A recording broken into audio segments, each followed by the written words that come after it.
Uh, Okay, then today we'll start a new topic on application of microwave remote sensing in agriculture. Okay.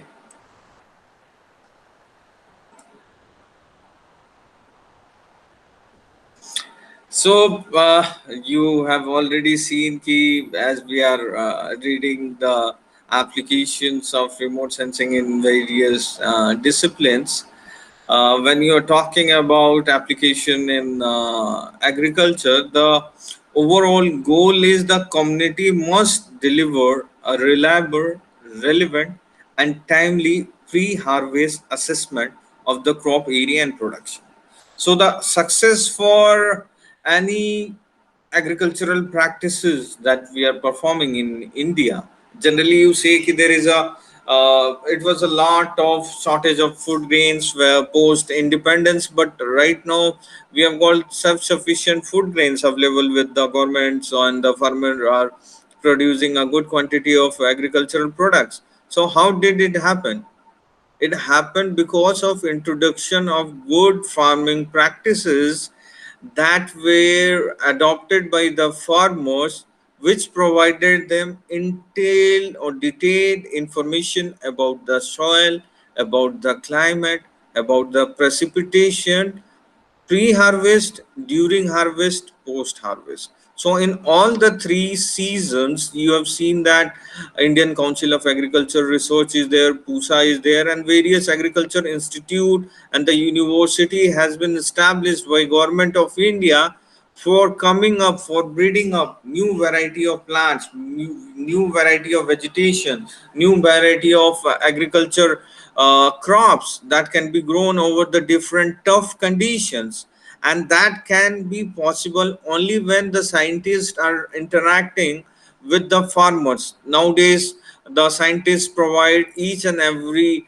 farmer, each and every plot, they suggest, they provide soil health information card is there, where each and every farmer can know the status of its soil, what is its nitrogen content, what is its pH content, what is the different kinds of minerals that are contained in their soil. So on the basis of that you can plan or you can adopt the new farming practices that can add on your scientific skill, that can add on the monetary benefits, that can add on the socio-economic livelihood, that will improve your standards. So that is possible because of implementation of new techniques like remote sensing and GIS. With the help of GIS technology, where we use the data set, where we use the different kinds of models, where we use the different types of on-field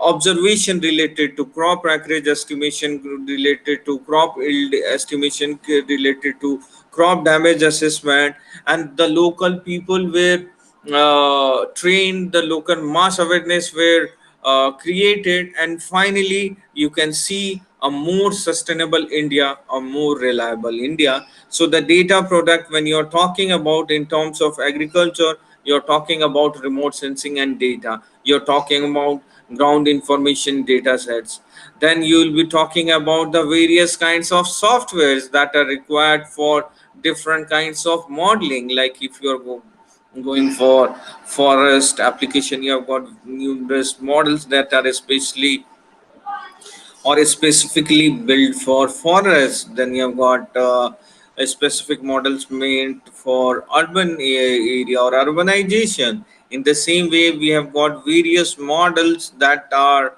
being implemented or that are being acted by various scientists. So you have to select the relevant softwares, their models, and the awareness to the farmer that they should shift if there is a need of the hour, that the farming practices that they are producing or what they are plowing is not as per the requirement of the soil over that area.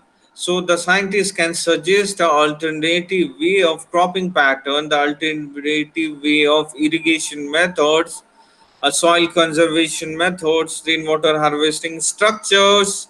So all those shift can be possible only with the help of the introduction of new techniques, new softwares, and where there is a linkage between timely dissemination of knowledge, because timing is very important for the success of production in terms of agriculture. If you leave or if you lose the season, you cannot. If you plow late, if you are plowing late, so what it will do, finally the production or the total amount acreage that your, or the yield what your estimation, it won't be so high. So maybe the amount of investment that you have done for agriculture, for production, for plantation, when you're going into the market, maybe you're not getting that rate because of the fall practices or because of the delay in the season that you did, resulted in poor production. So all such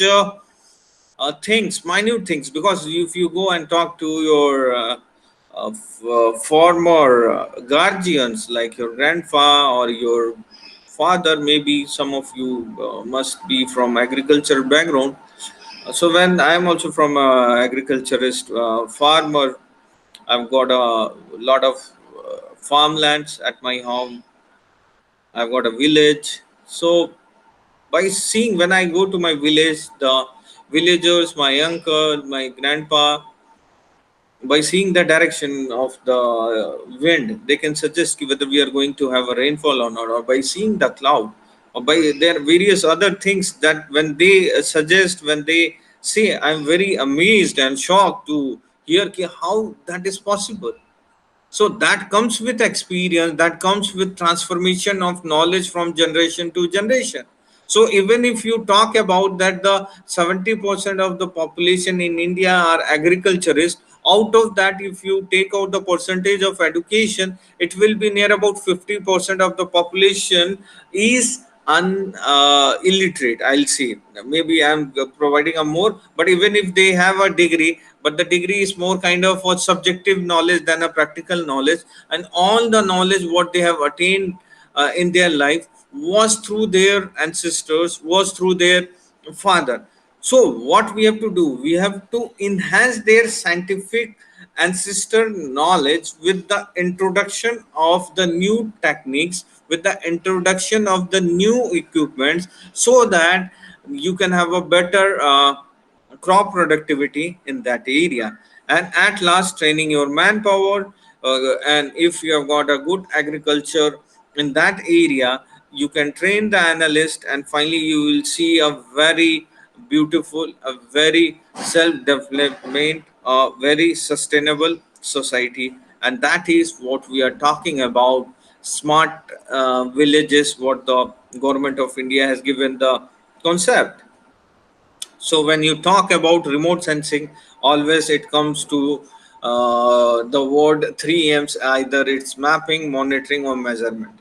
So whenever you're going for the three M's, it implies for all the natural resources, whether you talk about forest resource, whether you talk about land resource, whether you talk about water resource.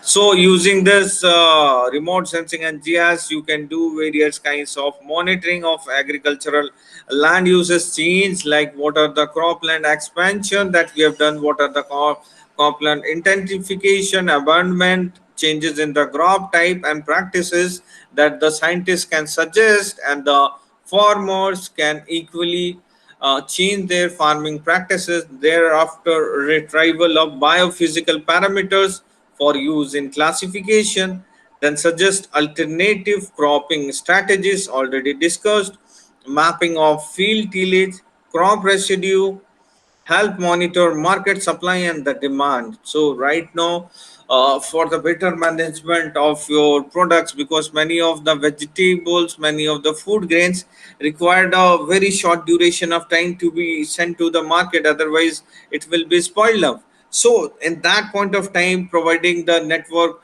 neural networks, identification of the cold storage, what can be the pricing in the market. So all such kind of information can be easily obtained, can be easily monitored, can be easily modeled using the remote sensing and GIS technology, where you can look for the kind of plantation, the kind of crop conditions, the yield, Thereafter, you have got early warning system for harvest faults, shortfalls, or abundance. So I have already stated numerous times that the government, our population is very high. So the government has to plan ki whether the food grains what we have is sufficient to sustain the entire population, or whether we have to go for an export, because you cannot have a fall shortage, that there is a shortage of, there is a more demand and there is a less of shortage, and then can create a chaos in the society, and that can lead to increase sharp increase on the pricing. So in order to have a control on the pricing, their early warning system, just like in disasters, just like, because we are more familiar with the disasters, that is more given the weightage in the social, in the newspapers, that's why you're more familiar with those early warning system. But the remote sensing and GIS technology also provide the early warning system, the forecasting system for the different kinds of crop acreage, yield, damage. So that uh, provides the administrator, that provides the state government or the central government to act upon and to take adaptive measures and mitigation measures, so that the damage is minimum and proper compensation amount can be given to the farmer in case there is any damage to their agricultural crop. And that's why the concept of crop insurance came into existence, and you can see a large area under crop cultivation is there. That's why you have seen that a lot of job opportunities in GIS is coming up in the field of crop insurance, and there is a good amount of packages that are provided by those insurance companies, just like ICICI, Reliance, HDFC, then the SBI. They all have got their they are doing the crop insurance, and they need an analyst, they need an interpreter, they need a model maker who can make those models, who can interpret the satellite images, who can provide those decision support system. So being a remote sensing and GIS expert, if you frame your career in the field of a crop, in the field of your agriculture, you can see a lot of job opportunities I can see in near future related to the practices that we are performing. Then remote sensing and GIS also provides you the inputs for crop insurance, always I've stated right now. Then accurate assessment of current season crop dynamics, कि how the crop phenology is changing over the dates, and where is the problem, if there is a problem in any area, if there is a problem in any crop, there is a disease or there is some shortfall. So we can see the stage at which stage the problem was created. On if we have got a early warning system, if we have got a that a specific signature, now we know ki what remediations, what recommendation has to be taken, so as that will increase the agriculture productivity. And finally the uh, signature banks. So the requirements for the community is spatial completeness, relevance, confidence, accessibility, latency, frequency are the requirement of the community, and remote sensing and GIS provides the solution. So when you talk about the interconnectivity for agriculture monitoring, you talk about the different kinds of space segment, you talked about the different kinds of ground segment, and that both comprises of crop monitoring. So when we talk about space segment, we are talking about microwave remote sensing, that is our sensor that consists of polymetric different bands like L band, C band, S band. Then you have got optical sensors like you've got visual bands, then near infrared bands, then shortwave infrared bands, then you've got thermal infrared bands. Then whenever you are going for agricultural mapping or practices, it cannot be directly shared on the basis of a satellite image. You will be requiring the secondary data, related to precipitation, related to sunlight, related to wind direction, related to various other parameters, groundwater, water, reservoirs, ponds, lake, all the information, drainages, such information, topography, land use, land covers, all such information has to be taken into consideration apart from the ground information that is equally important. That is the what is the ground situation, what is the crop condition, calendars, what are the different crop practices that are grown in that area, what does the historical data of that area suggest, what are the kind of production that we are achieving, whether we are achieving our production to the target set by the government of India, or we are below the target, or we are above the target. So all such thing has to be interpreted using some scientific techniques and models for finally providing the crop monitoring system. So, what are the requirements whenever you are going for the crop monitoring system? Obviously, you have to identify the suitable either microwave remote sensing data sets or optical remote sensing data set. Both the data sets can be used to monitor the different kinds of cropping patterns that we are doing. Then development of reliable relationship between the backscattered and the crop parameters, thereafter sensitivity of the back scattering coefficients to the difference of the biomorphological structures of the plant, then retrievals of the parameters, and finally when you're taking the microwave data into consideration, you have to see for the polarization, its incidence angle, temporal frequency, beam frequency, spatial resolutions. So these are some of the parameters that have to be used for whenever you're going for the crop monitoring system. So when you're going for using a microwave remote sensing data, we'll be using the L band and C band data for crop mapping and monitoring. So when you're using the L band data sets, you'll be monitoring of tall and high biomass crops. So if you're going for the plant is very tall enough, so you'll be using the L band data sets, then you'll be assessing the pre-season soil moisture pre-moisture condition, because the microwave remote sensing has the capacity to penetrate the cloud, has the capacity to penetrate the rain droplets, has the capacity to provide information about subsurface features into few centimeters of soil. So as that provides the subsurface information. So if you are going for such kind of studies, your soil moisture estimation can be easily assessed, because the cropping depends on the moisture condition. That's why the microwave remote sensing plays a very important role, vital role, for providing the exact condition of moisture that is available prior to harvest, during harvest, and post harvest. And then according to the soil condition, according to the moisture condition, according to the temperature and meteorological condition, will be suggesting what kind of plantation should be grown in that area, whether you are going for sugarcane plantation, maize plantation, cotton plantation, jute, millet. So these are the plantation, and for this plantation L band data will give you the best results. And when you are using the C band data, this will be used for monitoring of low to medium biomass crops, means low height agricultural cropping pattern that we are doing that doesn't have great height. So we'll be using C band data in case of that, like rice, millets, cotton, and pulse.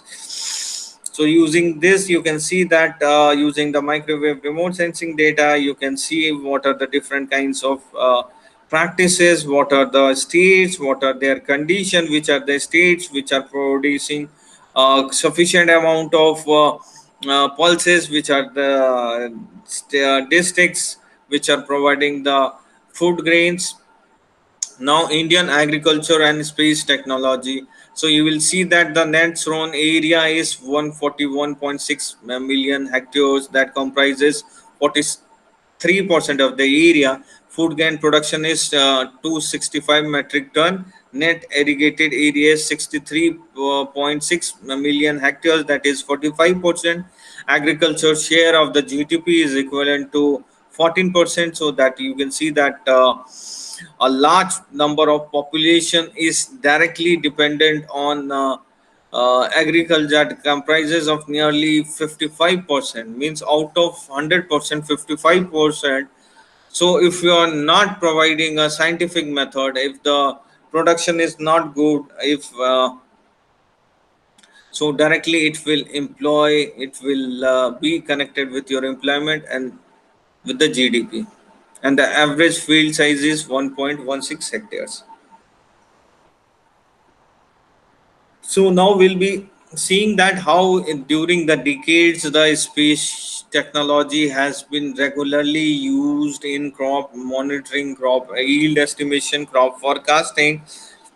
That in 1969, NASA, ISRO, Ministry of Agriculture used the study for coconut wilt. In 1978, crop discrimination. In 1988, keep major crop state level. Then in 1997, Fasal, that was a pilot project where the crops at national level were identified. Then 2007 again, Fasal with the DSN multiple forecast. And then in 2002, MNCFC with the institutionals, and finally the R&D products. So you can see that using the multi-temporal data sets, you can monitor the different kinds of changes that has happened over the decade, over the different districts, whether you go for the India as a whole, or whether you concentrate on the eastern region or the southern region or the western region. You will see that in 1999, during the Kharif wet season, the total coverage was 14 states, accounting for 93% of rice production and 88% of acreage. So during the winter rice Rabi, total acreage was four states, accounting for 86% rice production and 82% of acreage production. So you can see that using the remote sensing and GIS, you can have a district wise block, like the information system will be generated, and the administrator, the crop scientist, the government of India can forecast the condition of the various agricultural practices, their condition. So you can see in 2008 what was the jute production. So total coverage three states, accounting for 95% of the jute area. So you can see Bihar, West Bengal, and the North Indian states providing the only three states. Then in the cotton, the eight states accounting for the 93% of the cotton. So you can see that how the different states are providing the different kinds of conditions. And finally, whenever you are talking about remote sensing and GIS, until unless you are not going, it's ground based data sets. Whenever you are talking about remote sensing, because your subject is incomplete without having a ground field measurement, so you have to go into the field, you have to take the signatures, you have to take the identification, you have to see the various parameters, and then you have to match with your satellite image parameters, whether that is about the various kinds of crop type, their ages, height, density, vigor, crop canopy cover over the soil, row spacing, orientation, bunds utilization, soil parameters. When it comes to roughness, it comes to moisture content. A GPS is used for the collection to test site the coordinates. Will be going into the data sets. Will be creating the various kinds of app. The government of India, the Space Application Center, the Regional Remote Sensing Center has created the various apps through which the real time informations are being collected in the field, and those informations are centrally transferred to the government of India agency, where those data sets are overlaid over the different land use, land cover practices, the cropping practices, and we can see whether the cropping practices or the phenology that is supposed to be for any particular type, whether we are going in the same process, whether we are having the same signature or there is a difference. If there is a difference, there is an anomaly, we'll be rectifying the anomaly straightforward locally. So you can see the effect of a local rain. So you can see there is a difference in the signature. So when there is a difference in the signature, you can easily identify which are the spots which will be used for the classification. So you already seen that the variety of classification scheme that we have done, we have studied in digital elevation, digital image processing classes like contextual classification, image segmentation, and object based classification. Then you have got supervised, unsupervised classification, then hierarchical decision rule based classifier, then you have got ANN, and finally the new techniques like support vector machine, fractals, multi-valued immune networks, Wishwart classifiers, artificial intelligence, neural network, machine learning, deep learning techniques are being utilized with the help of the hyperspectral data sets, with LIDAR data sets, with fusion with the microwave data sets are utilized for crop uh, discrimination, for crop forecasting. So you can see that there are various crop conditions that are grown into the field. Those crop conditions are pre-transplantation. During transplantation, then there is a tillering, vegetative portion came up, then you have got a weak vegetation, then you are heading towards the maturity, and there finally you have got a maturity. So these are the 7 stages that any crop has to go through, and that is also known as the phenology. And those phenological characteristics of each and every forest type, each and every crop type, each and every plantation can be seen through the spectral response curve created by the different dates with their the backscattered energy, with the dates on the different dates of grown period ki what is the dates from 0 to 24, 24 to 48.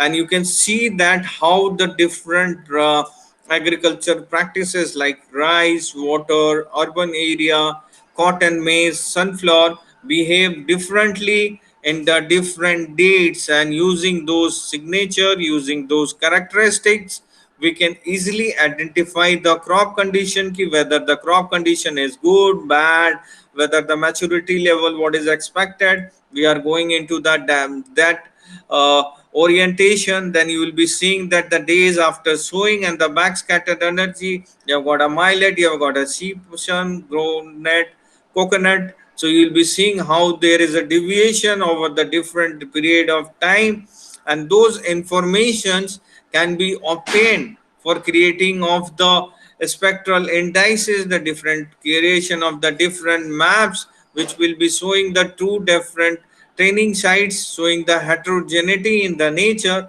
where the red color mesh is for the maize and the green color mesh is for the intercrop. So both the surface plots are taken from the SAR data acquired when the soybean crop was in early maturity stage. Canopy cover soil was 100%, plant height was 70 to 75 centimeters, which suggested a good vigor. And on the basis of all those parameters, finally we have created the biophysical parameters, and finally classified map was created where the on the basis of different date, what was the different kinds of biomass that is expected, what is the kind of dates, the weights, all the transportation, the transpiration, all the data sets are created. Then using the satellite remote sensing, you can see about the various kinds of cropping pattern in any particular area, like what is the area that you are growing during the kharif season, what are the area under agriculture fallow,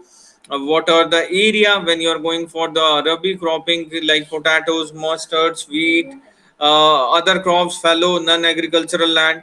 Then during the summer cropping patterns of West Bengal, you can see what are the kinds of boro rice, other crops, fallow lands, not agricultural land. So using the satellite based data sets, you can create the cropping pattern over the different period of time, and any decision makers can see what are the kind of cropping practices that we are creating. You can create the various kinds of water cloud models.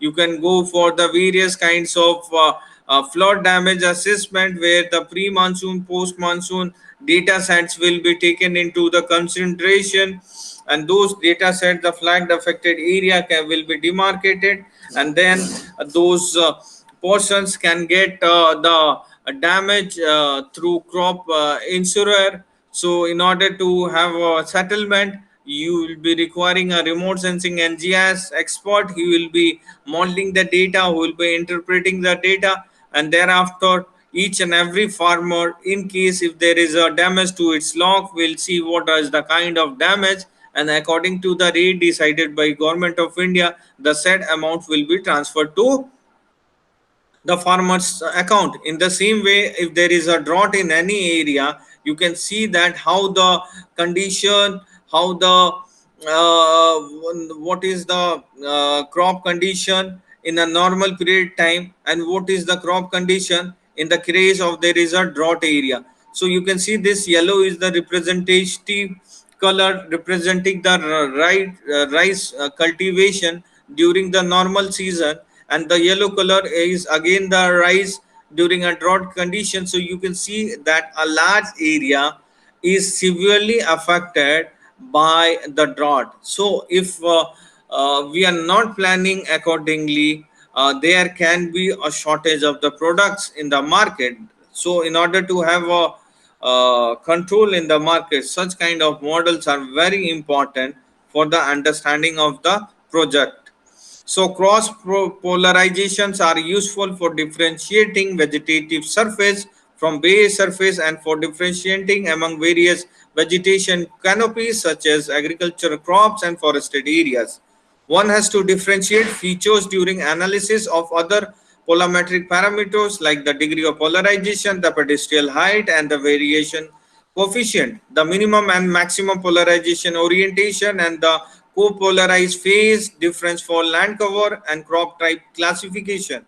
The degree of polarization is a measure of how the polarization of the waves backscattered by a distributed targets varies from point to point within that target.